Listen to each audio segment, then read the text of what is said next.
사무엘 하를 오늘 공부하는 시간을 갖게 됩니다. 이 성경에서 가장 지면을 많이 차지하고 있는 인물은 누군가? 성경에서 가장 많은 지면을 차지하고 있는 인물이 나오죠. 그 인물들을 비춰보면 그 사람이 누구냐 좀 조사를 해봤어요. 그 조사 내용이 아브라함에 관해서는 14장에 걸쳐서 그 기록이 되어 있습니다. 요셉은 14장, 야곱은 11장, 그 엘리사는 10장에 걸쳐서 나옵니다. 그 아브라함에 대해서 믿음의 조상이라고 하는 아브라함은 그 14장, 그리고 이렇게 보면 한 장, 두 장, 넉 장에서 14장의 지면을 차지하고 있어요. 요셉도 14장이에요. 야곱은 11장, 엘리사는 10장. 그러나 다윗에 대해서는 62장에 걸쳐 다룹니다. 몇 장이요? 62장. 엄청나죠? 사무엘상 16장에서 31장, 사무엘하 1장에서 24장, 역대상 3장, 또 11장에서 29장, 열왕기상 1장에서 2장, 이런 62장에 걸쳐서 다윗의 생애를 가리키고 있어요. 이것은 무엇을 의미하냐? 여러분 어떤 사건 기사를 볼 때 그 토막 기사로 간단하게 나온 것이 있고, 이 대서특필하면서 이 톱 기사로 정면에 막 다 도배를 하듯이 다 나왔다. 이것이 연일연이로 계속 나왔다. 그럼 무엇을 의미할까요? 사건의 중요성. 안 좋은 사건이 나면 안 좋은 사건이 그렇게 지면을 많이 할애해서 그 악명 높은 사람, 나쁜 이미지가 그에게 심어지죠. 그래서 좋은 기사로서 계속 나오는 대단한 칭송이 있고 좀 그 다음에 아름다운 이미지를 그에게 심어준다는 거죠. 다윗도 마찬가지예요. 다윗이 무려 62장에 걸쳐서 나왔는데 이 시편이 150편까지 있죠. 그 시편을 다 기록한 걸로 알고 있는데 모세의 시, 솔로몬의 시, 아삽의 시 이런 말들이 나와야 안 나와요? 나오죠. 그래서 이 순수하게 다윗만이 기록한 시는 75편이에요. 그래서 이렇게 많은 다윗은 그 성경의 지면을 할애하고 있다. 신약 성경에 59번이나 59번이나 다윗에 대해서 언급을 했어요. 하나님 마음에 맞는 사람, 이런 식으로 불림을 받게 되죠. 이 다윗을 딴 이름도 많이 있어요. 다윗의 이름을 딴 이름, 지명을, 예를 들어서 다윗의 성읍, 다윗의 집, 다윗의 자손, 다윗의 뿌리, 다윗의 후손 등 이런 이름들을 다 바뀌어지게 만들죠. 그래서 이 사무엘서는 다윗에 관한 책이라 이렇게 볼 수가 있는 겁니다. 이 사무엘 상하는 원래 이 사무엘서 이렇게 한 권으로 되어 있다고 말씀을 드렸죠. 사무엘서뿐만 아니라 역대 상하도 역대서, 열왕기 상하도 열왕기서 이런 식으로 나왔어요. 그런데 72역 여러분 말씀드렸죠.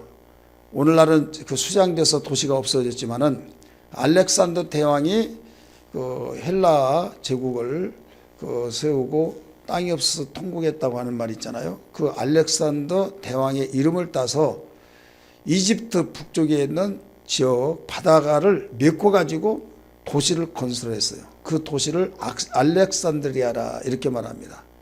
근데 지진이 나가지고 이 수장돼서 잠수에 들어가면 거기에 그 고대 도시가 물속에 있는 것을 흔적을 볼 수가 있어요. 근데 그 알렉산드리아 그 도시는 아주 우리 기독교하고 굉장히 유명한 관련이 되어 있는 지역입니다. 왜 그런가 하면 70명의 학자들이 어려운 이 원어를 세계 모든 사람이 읽혀져야 된다 해서 번역을 했어요. 70명의 학자들이 모여서 번역을 헬라어로 했는데 이 지역이 알렉산드리아에서 했어요. 이때에 사무엘서를 사무엘 상하 이렇게 둘로 나누고 역대서를 역대 상하 이렇게 나누고 열왕기서를 열왕기 상하 이렇게 나눈 거예요. 그래서 구약 39권, 신약 27권이 되어서 66권이 된 겁니다. 우리 저자를 봅니다. 저자는 미상이에요. 미상. 유대인들의 전통은 사무엘이라고 이렇게 주장을 합니다. 역시. 근데 역대상 29장 29절에 우리 한번 성경 찾아볼까요? 역대상 29장 29절. 지금 사무엘하의 저자에 대해서 말씀을 드리다가 말씀드린 거예요. 저자. 우리 같이 한번 읽을까요? 사무엘상 29장 29절. 시작. 역대상. 내가 역대상이라고 안 했어요? 사무엘이라고 그랬어요? 아, 미안해요. 역대상 29장 29절 같이 읽습니다. 시작.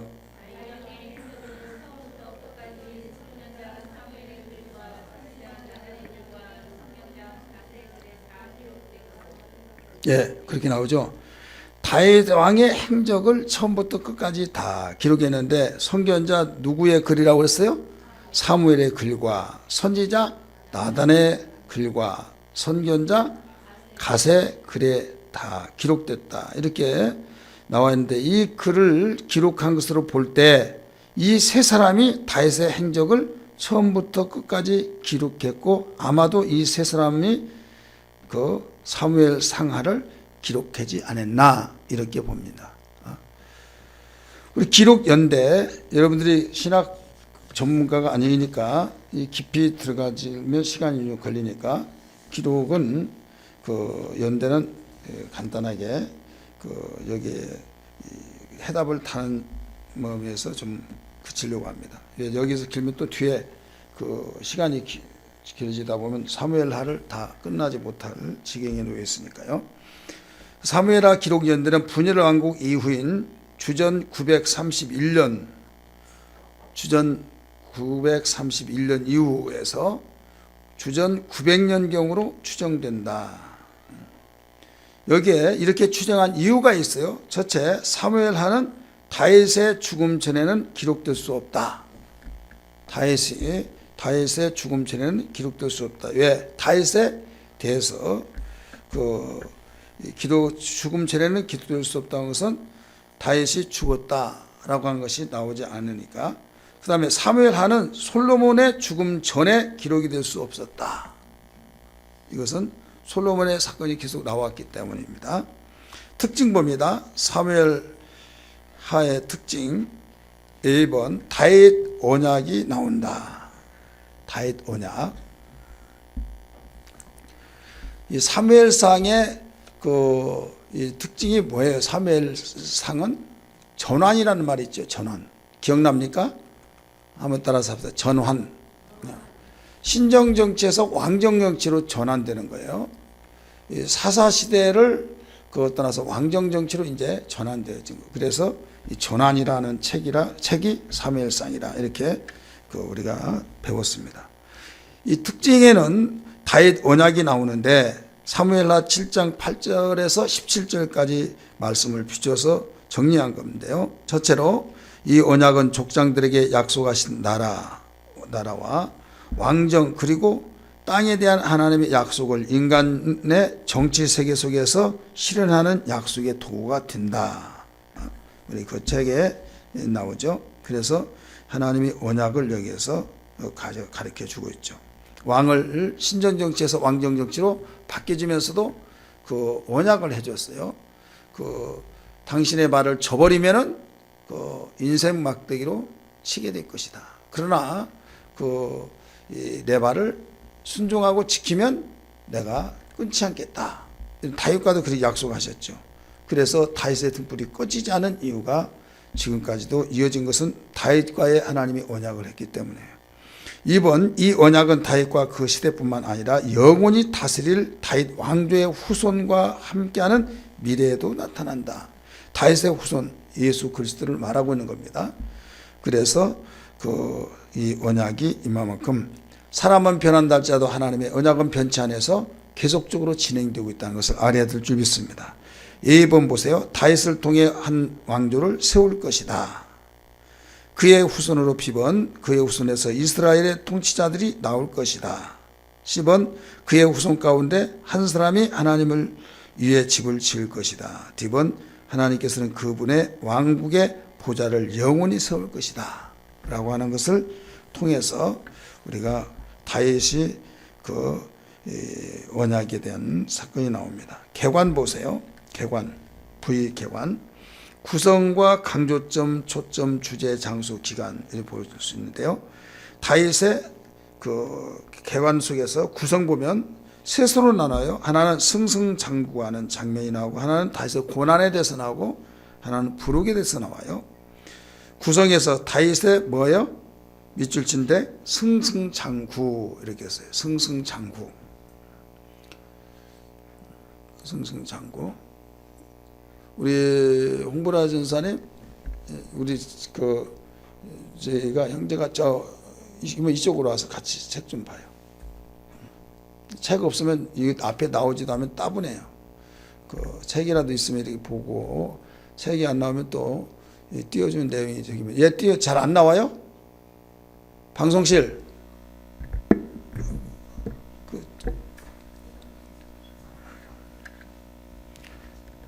나오게 좀 잘 해주세요. 다윗의 승승장구 1장에서 10장, 그 다음에 11장부터 20장까지는 다윗의 고난, 21장부터 24장까지가 부록에 대해서 나옵니다. 다윗의 부록. 그래서 승승장구에서는 강조점이 성공했다 이게 나와요. 도표를 보세요. 근데 다윗의 고난의 구성 속에서는 실패와 재앙으로 나눠지죠. 그래서 성공하는 데는 초점이 흥왕했다 이 초점이 나오고, 실패하는 데는 왜 실패했느냐, 죄 때문에 그렇다. 나단 선제가 책망했죠. 밧세바를 취한 그 죄. 그 다음에 결국은 재앙으로 나타나는데 이게 재앙이 죄의 대가다. 부록은 업적을 나타내주고 있죠. 한마디로 그 모든 다윗이 그동안 왕으로서의 업적을 누렸던 것을 다 총 정리해 놓은 거예요. 그 다음에 그 초점은 왕국에 대해서 가르쳐 주고 있어요. 장소는 승승장구하고 고난은 승승장구할 때 반절은 헤브론에서 그 치료했다. 이게 7년 반 동안 헤브론에서 나온 거고요. 그 다음에 예루살렘에서 33년 동안 그 통치를 하는 장면이 고난 속에서도 부록 속에서 나와요. 그래서 도표를 여러분이 보시면 정리가 될 거예요.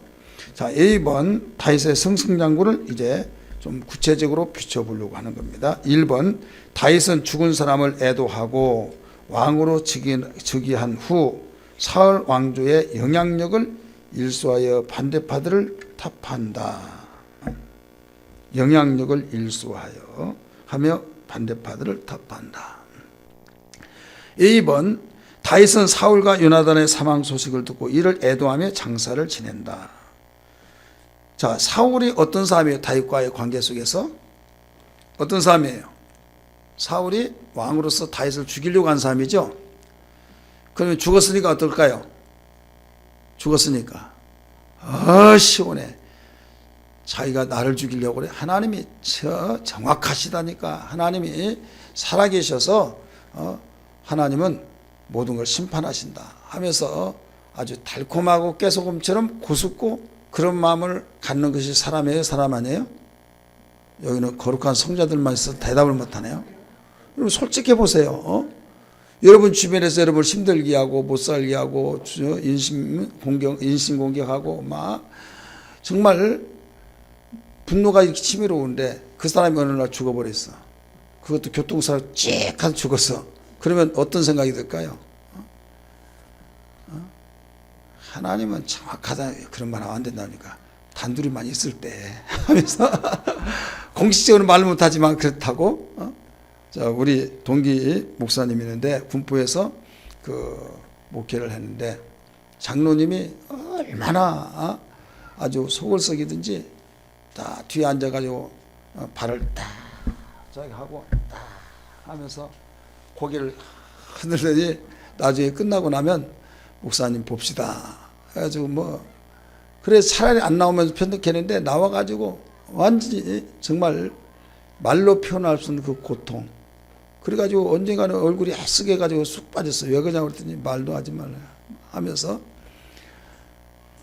그래가지고 그 마음고생이 얼마나 심했는지 어느 날부터 그 안 나오더래요. 그래서 그 왜 안 나왔나, 또 안 나온 것도 또 궁금하더래. 그런데 얼마 있다가 어느 집사님이 그러더래요. 목사님 안 들으셨어요? 뭐냐고 했더니 그 장로님이 3대 의아들인데 완전히 교통사고에서 칙 해가지고 죽었대 하고 그러더래. 그대로 죽어버렸다고. 그래가지고 교회가 그래서 다 수습이 됐대. 아무 소리 못하고 수습이 됐다. 근데 마음은 아팠지만은 그때 아주 야릇한 생각이 들더란 거죠. 자, 오늘 우리는 여기에서 다윗과의 이 사울의 관계는 정말 수십 년 동안 쫓겨서 자기의 생명을 찾는 사람이 전등지 죽었어요. 요나단도 함께 죽었어요. 그럴 때 요나단은 친구니까 통곡한다고 하는 말도 이해되겠지만은 사울 왕이 죽었을 때 얼마나 그 한쪽에서는 시원할까. 나는 이제 자유하고 그랬을 것 아니냐. 그런데 사울 역시 정말 그릇이 크고 마음이 넓은 사람은 여기서 볼 수 있는 거예요. 얼마나 애도했는데, 이게 가식적이고 많은 사람들을, 백성들을 환심을 사게 한 것이 아니라 진심으로 그가 애통했어요. 어떤 사람이 여러분이 잘 아는 바와 같이 왕이 죽었다고 보고를 해줍니다. 너 어떻게 알았냐? 그랬더니 신음을 하고 나를 불러서 나에게 내가 이 전사에서 죽었다고 한 것을, 그러면 하나님 영광 가니까 네가 나를 죽여달라 해서 자기가 그 팔을 해서 죽였다, 이런 보고를 했어요. 근데 그 관계가 누구냐면 사울과 다윗과의 원수지간의 관계 같은, 그러니까 포상하고 자기가 인정받을 줄 알았는데 네가 감히 하나님의 기름 부은 종을 죽였냐 해서 그를 죽여요, 안 죽여요? 성경을 봤어야 알지. 죽이잖아요. 자기에게 보고를 해서 자기가 상을 받을 줄 알았는데 오히려 그를 죽입니다.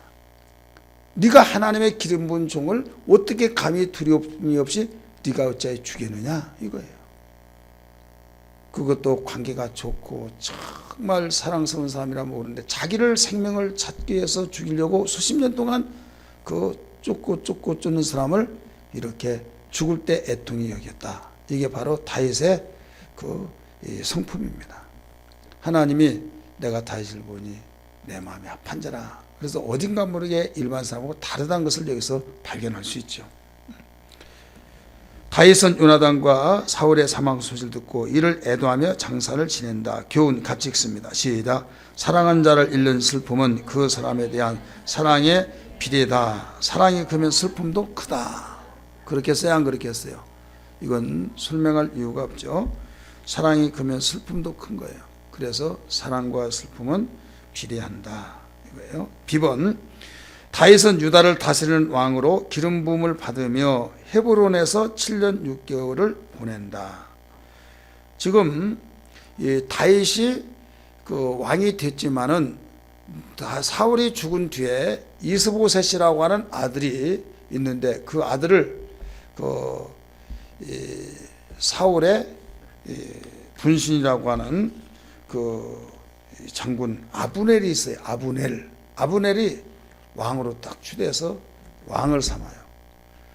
그러니까 헤브론이라고 하는 곳은 어디냐면 예루살렘에서 이 남쪽으로 약 30km쯤 내려가는데 거기에서 유다 지파를 중심해서 왕이 됩니다. 왕이 되기 때문에 거기서 헤브론에서 7년 반 동안 왕 노릇하고 그 7년 반 동안 10지파를 중심해서 사울의 뒤를 이어서 이스보셋이 왕이 돼요.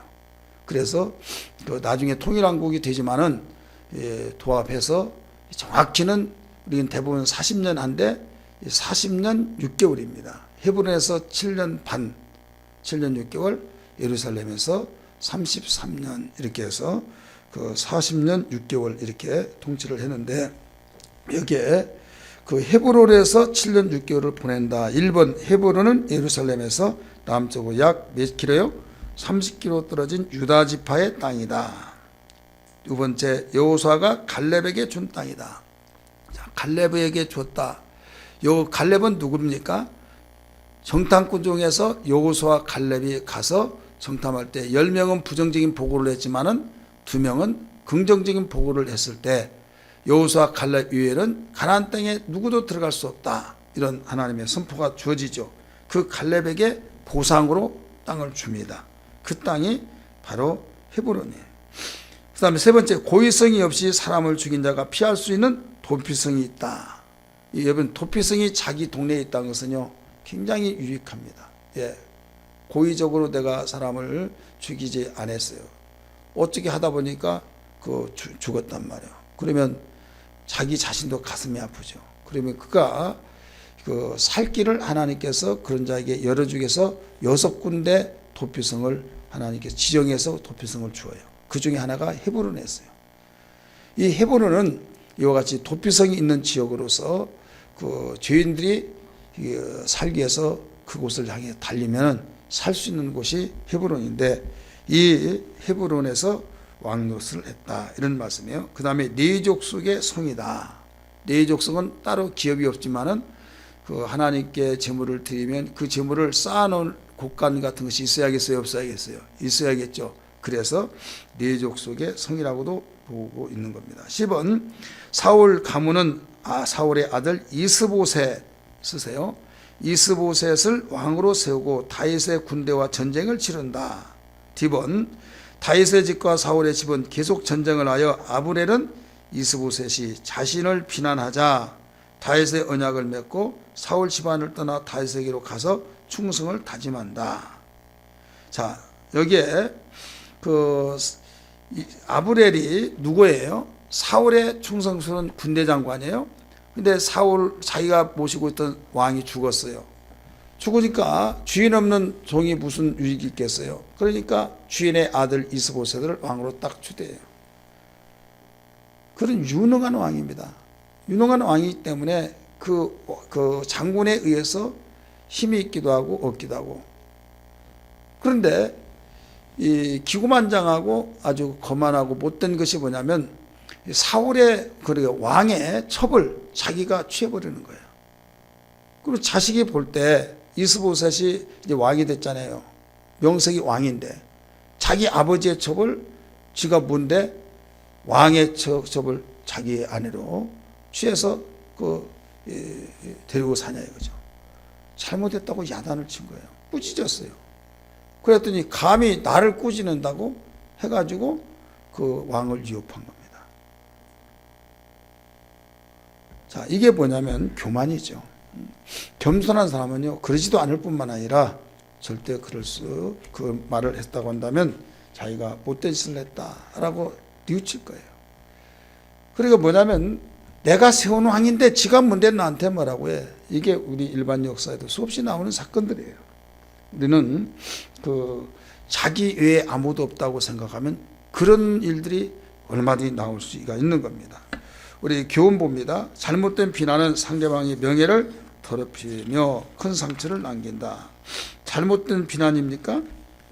여기서 잘못된 비난은 아니에요. 바로 말한 거예요. 이건 교재에 이 저자가 어떻게 봤는지는 이해가 될 수 없지만은 여기 이렇게 나오네요. 2번 보세요. 2번, 다윗의 신복 요압은 사울의 신복은 아브넬이라고 한다면 다윗의 신복은 요압이에요. 요압은 아브넬에게 개인적인 원한을 품고 독단적으로 그를 살해한다. 자, 이제 전쟁이 계속 가고 가면서 점점 여러분 성경 보면 사무엘하 3장 1절 이하의 말씀 보니까 사울의 집과 다윗의 집이 전쟁이 계속되는데 사울은 점점 약해지고 다윗의 집은 점점 강해지더라. 기억나면 아멘 합시다.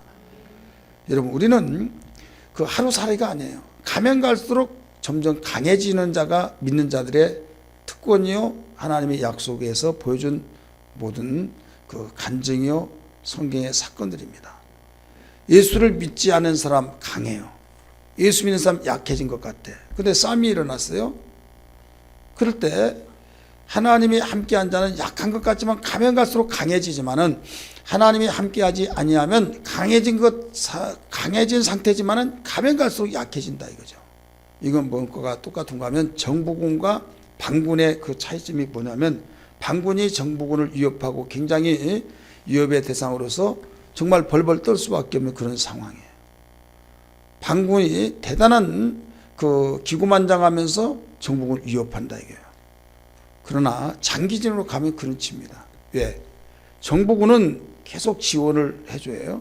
그리고 그 자기 나라에서 지원이 안 되면 외교를 통해서 지원을 받고 계속 가면 갈수록 유리하게 된대. 반군은 고립됩니다. 있었던 양식이 떨어지고 있었던 무기가 다 소비되고 모든 것이 소비될 때 고립도 결국 끝나게 된 거예요. 자, 마귀는 영적으로 반군이에요. 믿으시기 바랍니다.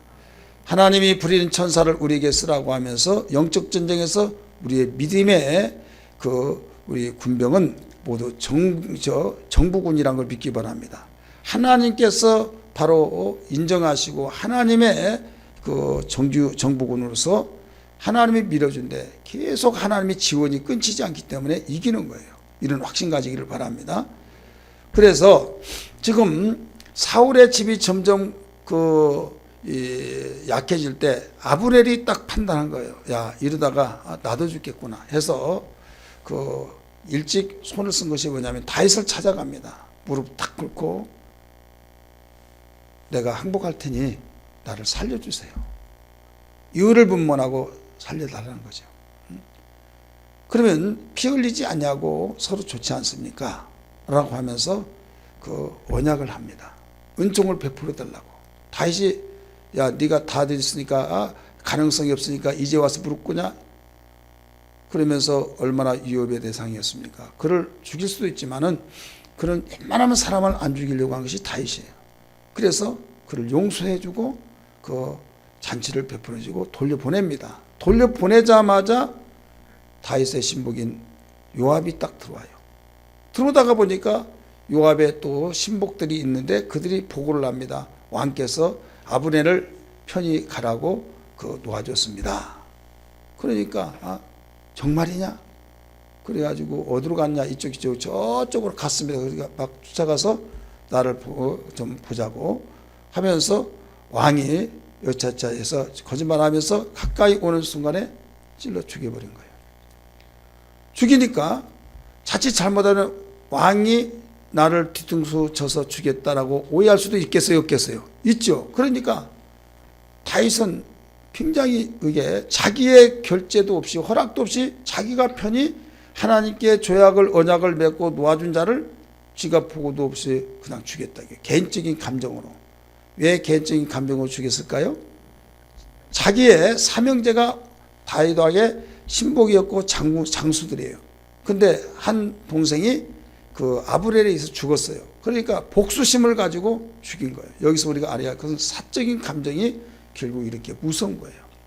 사적인 건 사적이고 공적인 공적이다. 딱 나누면서 보면 이런 일은 없었겠지만은 사적인 감정을 공적 자리에서 나타내다가 보니까 이런 불상사가 일어나고 다윗이 그때부터 요압을 곱게 보지 않습니다.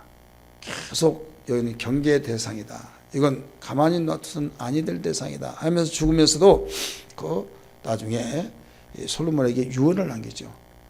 요압이 죄 없이 그냥 편안하게 되돌아가지 않도록 너는 지혜로운 자니까 알아서 잘 것이다. 죽이라 이렇게 직접적인 말을 하지 않았어요. 죄가 없다고 편안하게 조상에 돌아가지 않게 하라 이렇게 말을 했어요. 그러면서 여러분이 성경을 봐서 아시겠지만은 그 사건이 내가 지금은 때가 아니니 내가 힘이 없다, 힘이 미친다 했던 것처럼 요압이 점점 막 굉장히 힘을 키워나가고 다윗 왕은 힘이 약해질 때가 있었어요.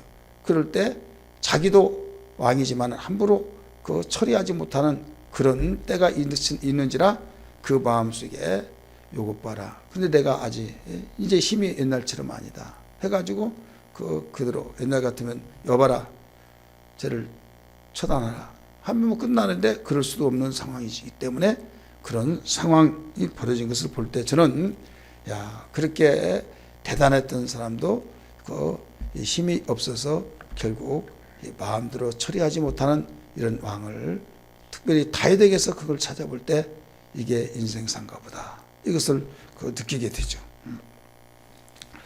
그 다음에 봅니다. 이스보셋의 군대장관 네각과 바나는 이스보셋을 살해하고 그 일로 인해 다윗에게 죽임을 당한다. 자, 여기서도 인간이 참 야비한 것이 뭐냐면요, 이스보셋이 누구라고 그랬어요? 누구예요? 사울왕의 아들로서 왕을 아버지에 세워서 명색이 이스라엘 왕이에요. 지금 남북으로 분단됐잖아요. 북쪽의 왕인데 누가 죽였어요? 네각과 바나가 바로 이스보셋을 죽인 거예요. 이게 충신입니다. 근데 죽이고 누구에게 보고를 했냐? 그 다윗에게 가서 보고를 한 거예요. 왜? 상 받으려고. 당신의 나라가 이 사람 때문에 바로 분단이 되었고 지금 전쟁에서 오래도록 이렇게 됐지 않습니까? 내가 이렇게 죽였습니다. 목까지 가지고 와서 죽였다는 증거를 내세우면서 죽였다고 하니까 수고했다고 하면서 포상을 내릴 줄 알았는데 그도 죽였어요. 왜? 야비하다 이거죠.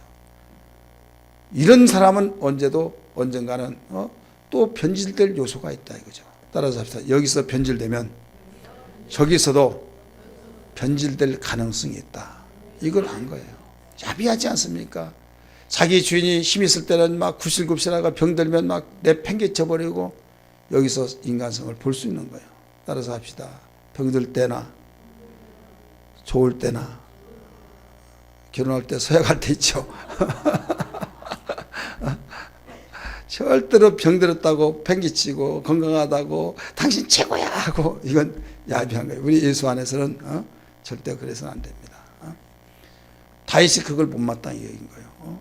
힘이 없다고 자기가 섬기는 주인을 완전히 목을 끌어서 자기 포상받을 줄 알고 왔지만은 오히려 다윗을 모르는 사람이죠. 다윗을 알았다면 감히 그럴 수가 없죠. 우리 교훈 봅니다. 자신의 이익을 챙기기 위해 저지른 배신과 범죄는 결국 응징을 받고 대가를 지불하게 된다. 2번 58페이지 2번입니다. 다윗은 왕국을 통일하고, 통일 쓰세요. 통일하고 하나님과 언약을 맺는다. 누구하고 언약을 맺어요? 하나님과 언약을 맺는다. 여러분, 언약이라고 한 것이 참으로 중요한 것이 뭐냐면 그 하나님과의 언약 맹세한다. 그러면요, 그것은 뭐 문서에 있냐 없냐 그게 중요한 것이 아니에요. 하나님과 언약할 수 있냐? 언약한다. 그러면 이것은 하나님을 아는 사람으로서 가장 두려움 속에서 책임을 지는 거죠. 나중에 배우겠지만은 그 하나님과의 언약이 깨뜨려서 이스라엘에 3년 동안 그 기근이 일어나는 사건이 나오죠. 그래서 그 문제가 해결되고 난 뒤에 비가 오게 되고 문제가 해결되고 있었던 걸 발견할 수 있어요. 그래서 예수 믿는 사람은 하나님의 두려움의 존재를 알고 하나님의 감시를 받고 하나님의 통치하심을 받는 그런 신앙이 돼야죠.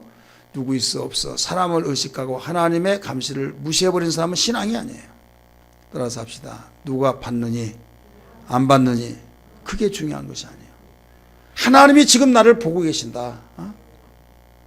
예수 믿는 사람은 최소한도 그 정도의 신앙 고백이 되고 그런 정도의 신앙이 돼야지, 누가 봤어 안 봤어 물증이 있어 없어, 물증이 없다고 해서 빠져나가려고 하지 말아요. 그죠? 물증이 없더라도 누가 보고 계세요? 하나님 보고 계신다. 그죠? 누가 바보라고 말한다 할지라도 지금 하나님이 보고 계신 이상, 하나님이 나를 보고 계신 이상 나는 양심 속에 절대 나는 바로 이야기하려면 살 수가 없습니다 할 정도로, 기로서 못 살죠. 성령의 사람이라고 한다면 차라리 내가 잘못한 대가를 받고 그냥 그 대가 치르고 자유함을 갖는 것이 이게 정상 신앙의 사람으로서의 행위란 걸 믿기 바랍니다. 믿기 바랍니다. 우리 A번 봅니다. 이스라엘 백성은 이스보셋이 죽은 후 헤브론에 있는 다윗에게 가서 그를 온 이스라엘 다스리는 왕으로 기름을 부었다. 이스라엘 백성들이 이스보셋이 죽었다는 소식을 듣고 헤브론에서 어디로 갑니까? 예루살렘으로 가서 이제 통일왕국이 되는 거죠. 비번 다윗은 여부수 사람을 몰아내고 예루살렘을 정복하고 예루살렘에서 더 많은 첩을 둔다. 자, 여부수 사람을 몰아내고, 여부수 사람들이 살고 있는 곳이 예루살렘이에요. 그래서 예루살렘을 정복하고 예루살렘에서 더 많은 첩을 둔다. 여기에서 주의 깊게 들어야만 됩니다. 교훈 보세요. 쥐는 불과 같아서 작을 때 진압하지 않으면 걷잡을 수 없이 타버린다. 자, 다윗이 가는 곳곳마다 이 첩을 두었어요. 한 번 도성을 옮길 때마다 첩을 두었단 말이에요.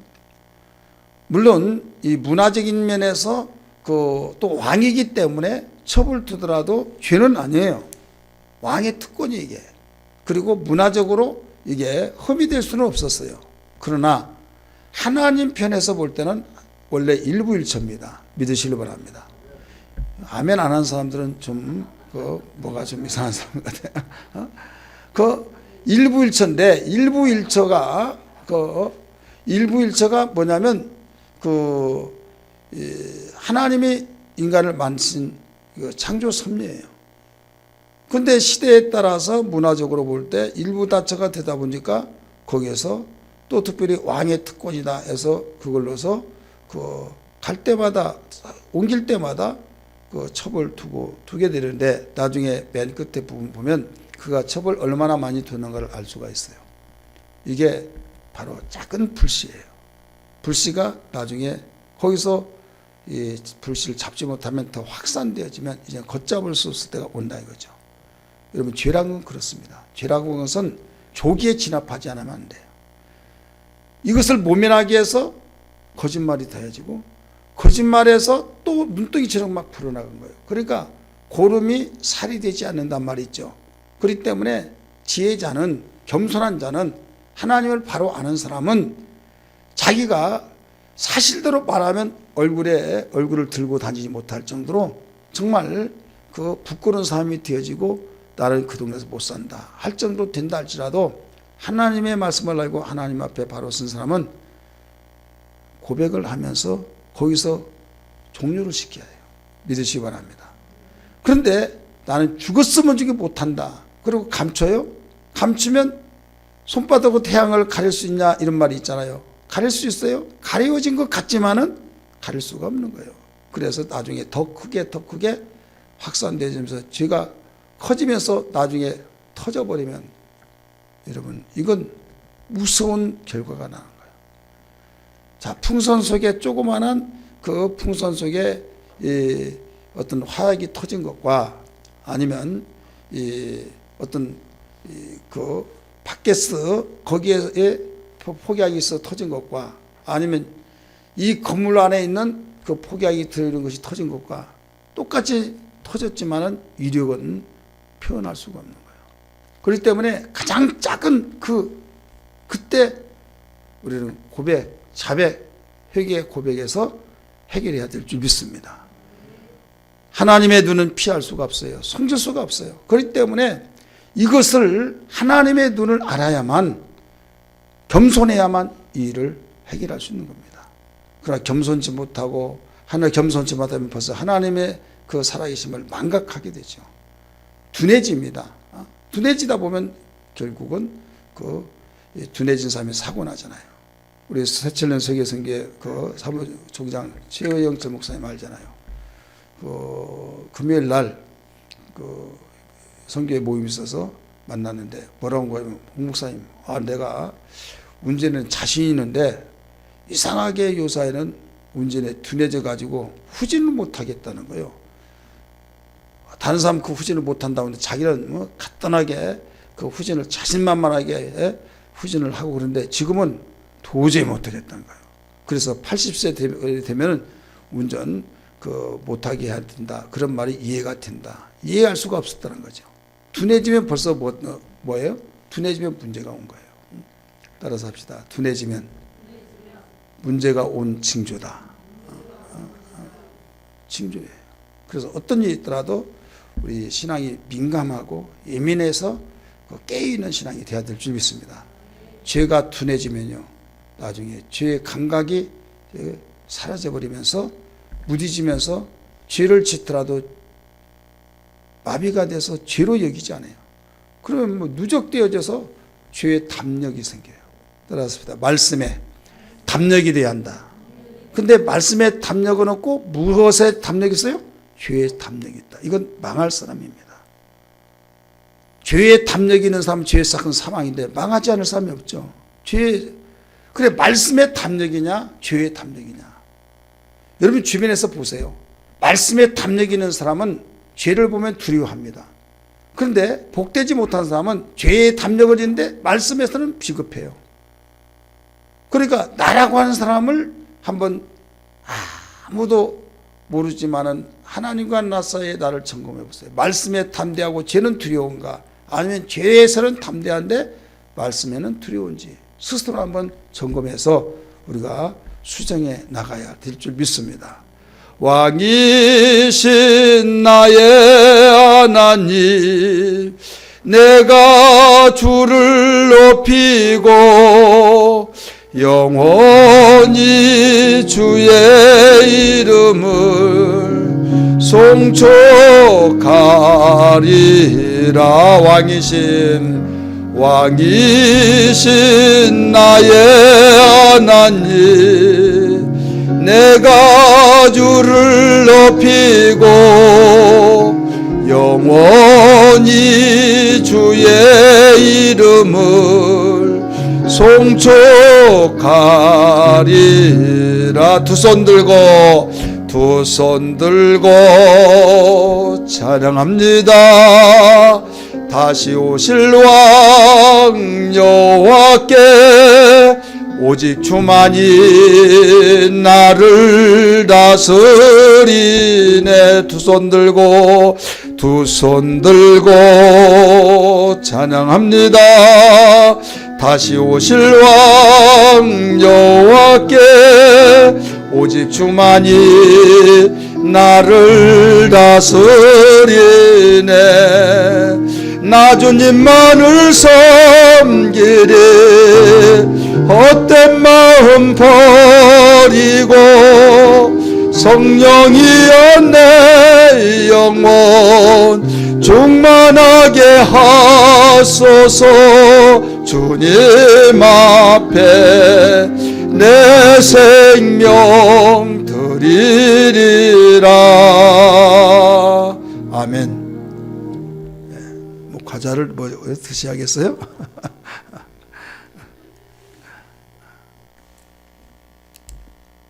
자 봅니다. 10번 다윗은 블레셋 사람을 물리친다. 다윗이 예루살렘을 정복하고 예루살렘에서 더 많은 적을 두고 난 뒤에 또 블레셋을 물리치죠.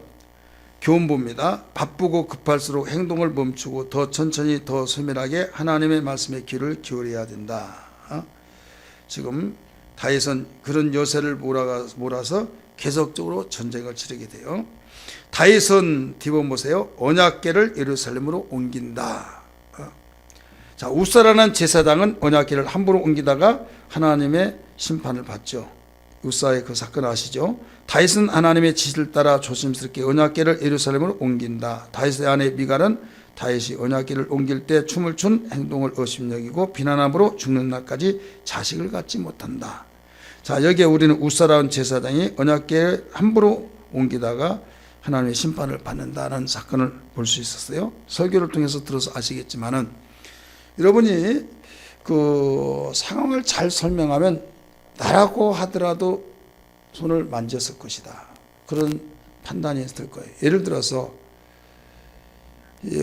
다윗이 왕으로 되어서 이제 이름 모르는 다른 곳에 법궤가 있느니 왕궁으로 모시려고 그랬어요. 그게 신앙이에요. 여러분 신앙이 좋으면 교회를 사랑하고 교회를 찾고 교회에 뭔가 할 일이 있나 찾지만 신앙이 떨어지면 교회하고 남이 되어버립니다. 신앙이 좋으면 교회에 이렇게 두리번거리는 거면서 내가 할 일이 눈에 보입니다. 그러나 신앙이 떨어지면 왜 이런 것도 이렇게 또 에이 하면서 오히려 불평한 마음을 비난합니다. 다윗은 신앙이 하나님의 은혜에 감사해서 법궤를 왕궁으로 모시려고 시도를 했어요.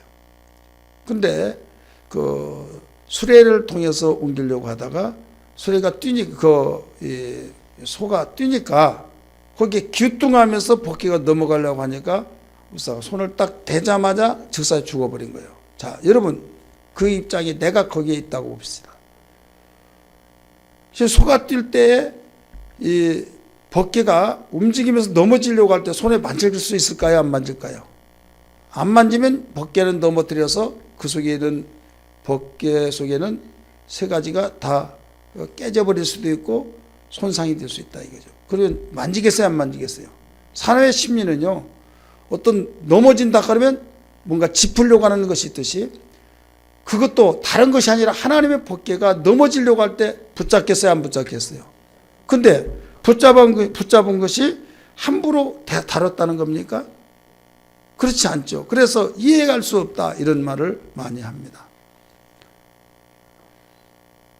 제가 그 어느 교회 가서 이 설교를 했어요. 그래서 그 설교하고 난 뒤에 식사를 대접하는데, 목사님, 오늘 제가 예수 믿은 몇 수십 년 되는데 성경을 읽을 때마다 이게 수수께끼 되었고 도저히 이해가 안 되는데 오늘 모든 것이 싹 문제가 해결되어서 그 속이 후련합니다 이런 말을 하더라고요. 대부분 사람들이 그 캐션을 붙인 것이 뭐냐면 넘어지려고 할 때 안 붙잡을 사람이 누가 있냐 이거죠. 붙잡았는데 왜 이게 잘못된 거냐, 왜 하나님이 쳤느냐 이거죠. 근데 우리는 알아야만 됩니다. 옮기는 방법이 잘못됐어요. 법궤는 메고 가라고 그랬어요. 뭐라고 그랬어요? 메고. 그런데 수레에다 싣고 갔어요. 왜 수레에 싣고 갔을까요? 편하려고. 따라서 편하려고. 여러분, 신앙은 내가 편하려고 하면 그때부터 문제가 생깁니다. 편하려고 하다가 문제가 생긴데 힘들어서 새벽기도 못하고 힘들어서 내가 성경 못 읽고 바빠서 못하고 그러면 할 짓은 다 해요. 옆에 사람한테 우리를 두고 하는 말입니다. 한번 해봐요. 할 짓은 다 하면서 뭐하면 힘들어서 바빠서 다 그렇게 말한다 이거죠. 죽을 시간도 없어요 하는데 어디 가서 놀고 시닥거리고 랄랄라 놀러 하고 있더라고요. 딱 걸렸어. 그런데도 죽을 시간이 없대. 여러분, 신앙생활을 제대로 하면 힘든 거예요. 힘든 거다니까요. 수레에다 싣고 가는 것보다 미국 가기 더 힘들잖아요. 하나님께서는 왜 수레를 실지 아니하고 미국 가라고 했습니까? 힘든 거 몰라서 그랬나요? 아니에요. 이것은 오늘날 하나님 모시고, 법궤는 하나님이죠. 하나님을 상징하고 있잖아요. 하나님 모시고 사는 것은 힘든 것이다. 그래서 예수님도 말씀하셨어요. 좁은 길로 가는 자는 협착하고 거기에 이 가시가 핥혀서 사람들이 그리로 많이 가지 않는다. 그러나 생명의 길이라고 그랬어요. 넓은 길은 많은 사람이 가고 편해서 그리로 많이 간다. 그러나 멸망의 길이라고 그랬어요. 편하려고 하다가 여러분 영적 생활이 망가집니다. 그래서 육체 편하려고 하다가 편한 것이 아니라 더 힘들어져요. 왜? 어떤 일이 크게 터지면 그 일을 수습하다 보면 더 힘들다니까요. 근데 힘들지라도 우리가 영적 생활을 바로 하면은 힘든 것 같은데 결과는 평안하기 때문에 오히려 그게 편안합니다. 믿으시면 아멘 하십시다. 할렐루야. 여기에서 넘어지려고 할 때 누구든지 나도 심리적으로 붙잡을 수밖에 없는 그런 상황이다. 그래서 붙잡은 거 그게 잘못됐지만은 그 근본은 수레에다 싣고 갔기 때문이다. 편하려고 그랬다? 그럼 편했느냐? 아니잖아요. 소가 뛸 줄을 몰랐죠. 뛸지 몰라서 거기에 넘어지려고 엉겨 잡았는데 죽은 것처럼 결국은 수습할 수 없는 결과가 나타난 거예요. 생명을 잃어버린 거예요. 우리가 편하려고 하다가 이렇게 하다가 나중에 이것은 무엇으로 해결할 수 있는 불상사가 일어나 버릴 때 어떻게 하겠느냐. 이걸 우리에게 크게 교훈을 주고 있는 겁니다. 나중에 다른 곳으로 다윗이 3만 명을 데리고 기분 좋게 준비 다 해서 리허설까지 다 하고 갔는데 그런 일이 나니까 기분 나빠가지고 그냥 되돌아왔어요. 나중에 6개월 동안 법궤를 억지로 그곳에 모시고 있으라고 그러는데 거기에 그 가정이 오베데돔이 모시고 있을 때 복을 받았다고 하니까 야 가자 해가지고 나쁜 의미에서는 뺏어가온 것이고 좋은 말로 보면 모시고 온 거죠. 어떻게 보면요 다윗을 우리가 좋게만 봐서 그렇지 어떻게 보면 야비해요. 그렇잖아요. 자 여기에서 오베데돔은요 얼마나 겁이 났을까요? 지금 방금 전에 벗개를 만지다가 죽었단 말이에요. 그것도 제사장 죽는데 자기는 오직 하겠어요. 얼마나 간담회 싸늘내면서 벌벌벌 떨면서 그러나 모시라고 하니까 막 하고 내가 죽으면 죽으라 모시는데 신기하게도 복이 계속 되어진 거죠. 복 여기서 무엇을 우리에게 교훈해 주고 그러냐 따라서 합시다. 죽고자 한 자는 살 것이요 여기 나온 거예요. 죽고자 한 자는 살 것이요 살고자 한 자는 죽으리라. 그러니까 내가 아무리 힘들지만 죽으면 죽으리라. 이건 명령입니다. 오베데돔에게 너 모셔. 왕이 그랬어요. 왕이. 그러니까 예 알았습니다. 얼마나 힘들었을까요. 그러나 죽고자 하는 자는 죽으면 죽으리라. 왕이 명령하시는데 근데 안 죽더라 이거죠. 오히려 복을 받더라 이거죠. 우리에게 이런 교훈을 주고 있습니다.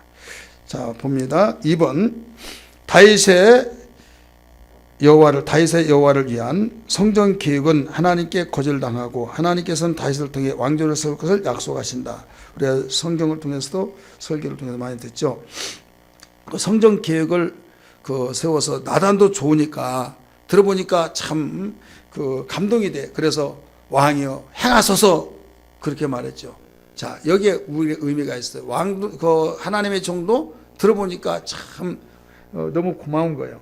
왜 자기는 백양목궁에 있는데 하나님은 천막 속에 있으니까 얼마나 가슴이 아픈지 모릅니다. 이렇게 나를 축복해 주셨으니 내가 하나님의 집을 짓겠습니다. 성전 짓겠다고 말하니까 누구든지 딱 들어보니까 그 좋은 일이다 하고 허락하겠어요 안 하겠어요. 그래서 행하소서 했는데 나단이 집에 도착하자마자 너는 가서 다윗에게 이르라. 그래서 결국은 지지 못한다 봐라. 대신 그 마음은 받았다.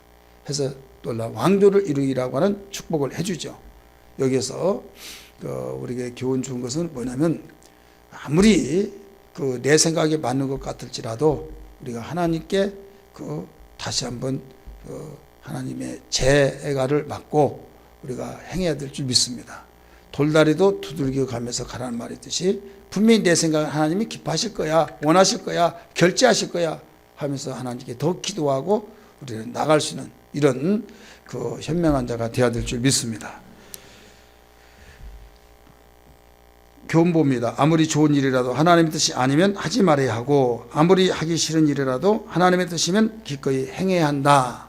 다윗이 정말 하고 싶었지만 하지 말라고 하니까 하지 않았어요. 이게 바로 신앙입니다. 세 번째, 다윗은 왕궁을 확장하며 무비보셋에게 은혜를 베풀고 적들을 선멸한다. 자, 이스보셋하고 무비보셋하고 좀 비슷해요, 안 비슷해요? 이런 공부를 안 하면 무비보셋이 이스보셋 같고 이스보셋이 무비보셋 같고 보셋으로 막 나가니까 혼돈이 되겠죠. 근데 우리 앞에서 배웠듯이 이스보셋은 사울 왕의 아들이고 무비보셋은 누굴까요? 예? 사울의 손자죠. 은혜를 베풀어요. 자, 요나단은 다윗과의 어떤 관계입니까? 어떤 관계요? 예?